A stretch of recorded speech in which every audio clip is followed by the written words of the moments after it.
खरा दिने प्रायतः समस्त को ठंडा ठंडा आउ किसी डिफरेंट रेसिपी खाइबा इच्छा हुए से सब आम मार्केट रू किणिकी खाइबा पॉसिबल हो न थाए आउ घरे बनैकी खाइबार मजा ही किसी अलग। तो आज आम घरे बनैबा बहुत ही गोटे इंटरेस्टिंग रेसिपी। ना तो यहाँ मीठा दही ना ही यहाँ भापा दही, किंतु यार टेस्ट लगे आपन को एते भल जे छुआ तो छुआ बड़ एको मागी मागी खाइबे। एको बनैया घरे थिबा जिनस ही दरकार। जो गोटे दुईटी जिनस आपण पाखे घरे अवेलेबल अच्छी ताकू नहीं रेसिपी को फटाफट बनैकी रेडी करंतु और समस्त को ठंडा ठंडा सर्व करंतु। एक बनैया आग आम गोटे कड़ाई बसई ना। कड़ाई हल्का गरम है बेले आम ये देदेबा 1/4 कप हम चीनी। जदि आपण पाखे चीनी ना ताले आप गुड़र यूज करेंगे। जदि गुड़ दौरान ताले प्रोसेस करने बिल्कुल भी दरकार नहीं। चीनी को किसी समय आम भल कि कैरामेलाइज हाँपाई छाड़ा। आगुरी आम जिते भी मिठार रेसिपी बनई प्रायतः सबू रेसिपी यही प्रोसेस रे चीनी कलर ही चीनी को कैरामेलाइज करके नहीं। जदि आपन को कलर दरकार ना व्हाइट कलर रही चलो तो यही प्रोसेस न करके आप डायरेक्ट चीनी को दे पारे ना चीनी को गुंड करके दे पारे। 2-3 मिनट पर चीनी कलर देखो गोटे बहुत ही बढ़िया ऑरेंज कलर आसी जाइए। एबे आउ टिके समय एक आम एमती ही छाड़ीदे जहाँ भी चीनी खंड रही ना मेल्ट हो दरकार। तो चीनी मेल्ट हो गला परे आम ये क्षीर देदेबा। गोटे कप रे मापिकी मु गोटे बड़ कप क्षीर दे दूची।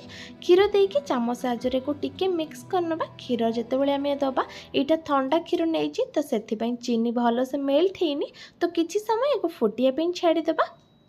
तो 2-3 मिनट पर एबे चीनी कलर देखंतु क्षीर सहित बढ़िया से मिसी जाइए। आ क्षीर आमर बहुत ही बढ़िया राबड़ी टाइप रो गोटे कलर आसी जाइए। तो क्षीर फुटिला भितर मुझे गोटे बाउल नहीं जाइए और से दूची गोटे कप हम दही। ये दही को मु कपड़ा बांधिकी भल कि चिपुड़ी नहीं और दही रे बिल्कुल भी पानी ना। तो जिते सुखिला वाला और मोटा दही आप यूज करेंगे रेसिपी से भल हम। एबे सबको भल कि गोटे थर आम मिक्स करके एकदम स्मूथ करनबा। क्रीमी टेक्सचर आसला पर्यंत एक आम मिक्स करवा जमती कि 1-2 मिनट ही एक मिक्स करके मुझे बढ़िया से गोटे क्रीमी टेक्सचर दे देइछि। 2-3टा अलैचक मु कुटिकी नहीं तार गुंड आम देदेबा जहाँफल फ्लेवर बहुत ही बढ़िया आसवा। एबे गोटे जाली लगे आम मिक्स करके रखिथिबा से क्षीर को भल कि छाणिकी नबा। छाणिकी नबा द्वारा जहाँ भी ऊपर खदड़ा रही जाइथिबो बा चीनी भल से जदि न मिसी थिबो बा सर खंड होइकी रही जाइथिबो सेटा जाली रे रही जिवो आ पूरा सफा और भल क्षीर दही रे मिसी जिवो। एबे दही सहित ए क्षीर को बढ़िया से पूरा मिक्स करके नबा। जो रेगुलर चामच आम घरे यूज करते से गोटे चामच मुझे मिल्क पाउडर बा अमूल दे दूची। आउे एक आउ थे भल कि मिसई नौ अमूल दबा द्वारा ये टिके आहरी मोटा हो टेस्ट बहुत ही भल आसब। दही देला बेले आप भल से पूरा को मिक्स करके नेबे। जदि दही खंड खंड रही जाऊे ताला आम रेसिपीर टेस्ट खराब हो सब भल कि मिसई सारा पर ऊपर मु गोटे एल्युमिनियम फॉइल लगे नौचे। जदि एल्युमिनियम फॉइल नहीं किसी कथा नहीं आप जेकोसी गोटे प्लेट या ऊपर घोड़े पारे।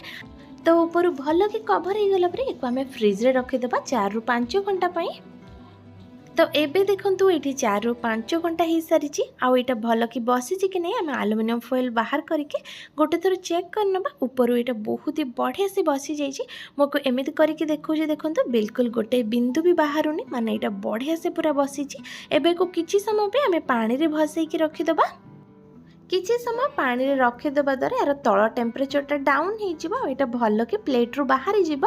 तापर मु गोटे चामच साहाय्य को चारिपटू टिके हल्का कर नौची आ गोटे प्लेट नहीं कि एक से प्लेट को उल्टे नौचे। तो प्लेट को बाहर कर सारा पर अल्प किसी ड्राई फ्रूट सहित मुझे गार्निश कर नौची। छोट छोट काटिकी पिस्ता नहीं ताकू दे दूची आ गोटे 2टी चेरी देकी एक भल से सजे नौचे। गोटे छुरी नहीं कि मुझे गोटे पीस काटिके बाहर कर नौची। यार टेस्ट आपन को मीठा दही आ भापा दही दुईटा जाकर टेस्ट एक गोटे रेसिपी आसीज जोटा खाइबा बहुत ही टेस्टी लगे। एक ठंडा ठंडा सर्व करेंगे छुआठू बड़ समस्ते बहुत ही खुशी खाइबे। घरे निश्चय एक थरे बनइबे। आज रेसिपी किपर लगे मत कमेंट बॉक्स रे निश्चय जनइबे। धन्यवाद।